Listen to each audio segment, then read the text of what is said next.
Like proceed non res visit. Hukum melihat ke depan bukan ke belakang. Assalamualaikum warahmatullahi wabarakatuh. Salam sejahtera bagi kita semua. Salam Om Swastiastu, Namo Buddhaya, dan salam kebajikan. Dalam kesempatan ini, saya Jamrut Khomaruzaman akan membawakan mosi perdebatan terkait dengan perlunya pengadilan khusus penyelesaian sengketa tanah di Indonesia. Dewan juri yang terhormat, adapun urgensi mengapa kami menyatakan pendapat kontra terhadap mosi perdebatan kali ini didasarkan pada aspek-aspek yang belum perlu dilakukan untuk saat ini dalam membangun pengadilan khusus sengketa pertanahan. Dengan dikeluarkannya Undang-Undang Nomor 5 Tahun 1960 tentang dasar-dasar pokok-pokok agraria, terjadi reformasi pertanahan negara di Indonesia untuk menuju masyarakat yang sejahtera dan berkeadilan. UU-PA tersebut juga memiliki landasan konstitusional, yakni pasal 33 ayat 2 Undang-Undang Negara Republik Indonesia tahun 1945. Memang pada dasarnya, adanya gerakan reformasi pertahanan bangsa Indonesia sebagaimana dalam UU-PA memiliki fungsi untuk melindungi bumi dan hak dasar manusia yang dijadikan alat pengembangan dan kelanjutan hidup dirinya dan keluarganya. Bahkan dalam sejarahnya di Indonesia, juga telah dibentuk pengadilan Land and From dengan Undang-Undang Nomor 21 Tahun 1964. Namun pengadilan Land and From ini dihapuskan pada tahun 1970 dengan Undang-Undang Nomor 7 Tahun 1970 dikarenakan perkara yang masuk di pengadilan ini umumnya masuk wewenang absolut dari pengadilan umum. Pelaksanaan penyelenggaraan yang menemui kemacetan dan adanya hakim-hakim yang berporos pada nasakom, yaitu nasionalis, agama, dan komunisme yang dicetuskan oleh Soekarno yang bertentangan dengan Undang-Undang Dasar 1945. Dalam konteks sekarang ini, memang perkara tentang persengketaan tanah umumnya masuk perkara perdata dan pidana yang menjadi wewenang absolut kekuasaan peradilan di Indonesia. Misalnya, sengketa warisan Islam dan perkara wakaf yang menjadi wewenang absolut pengadilan agama, serta sengketa wan prestasi atas perjanjian tanah dan pelanggaran atas tanah yang membawa dampak publik yang membawa perkara pidana yang merupakan wewenang absolut dari pengadilan umum.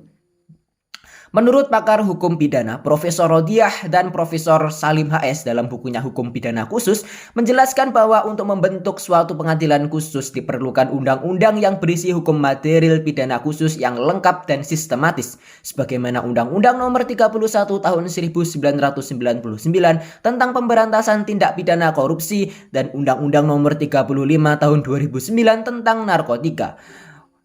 Untuk sementara ini belum ada undang-undang tentang perkara persengketaan tanah yang sistematis dan lengkap sebagaimana undang-undang tentang pemberantasan tipikor dan narkotika. Beberapa tindak pidana atau sengketa perdata hanya termaktub dalam UU-PA atau Undang-Undang Nomor 5 Tahun 1960 yang terlalu minim dijelaskan perkaranya dan kurang sistematis.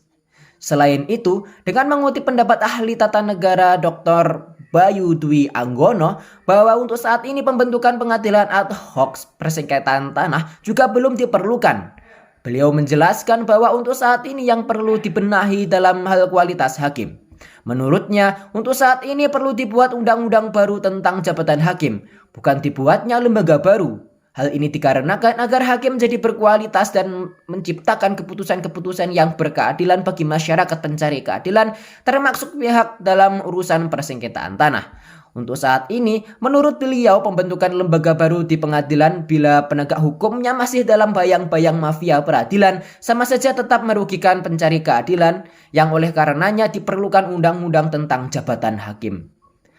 Selain itu, pembentukan pengadilan khusus ini juga memerlukan undang-undang tentang penegak hukumnya yang khas pula, seperti halnya KPK maupun BNN. Tentunya hal ini sangat memerlukan waktu yang lama dikarenakan Presiden dan Parlemen harus membuat tim perancang RUU, mengadakan penelitian, studi banding ke luar negeri, maupun program-program lainnya. Tentunya hal ini memerlukan waktu yang lama dan menurut Dr. Sirajuddin, ahli hukum tata negara, menjelaskan lebih baik memperbaharui kualitas yang ada untuk memenuhi kebutuhan masyarakat agar lebih baik lagi daripada membuat regulasi baru yang membutuhkan waktu lama dengan berpegang sementara kepada regulasi yang dianggap kurang.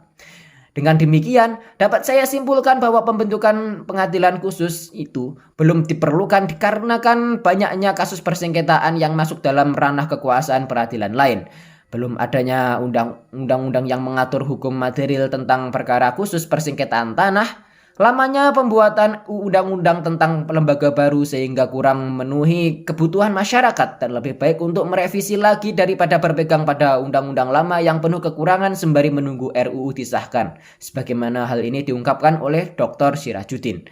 Demikianlah yang dapat saya sampaikan. Ada kurang lebihnya saya mohon maaf. Wassalamualaikum warahmatullahi wabarakatuh.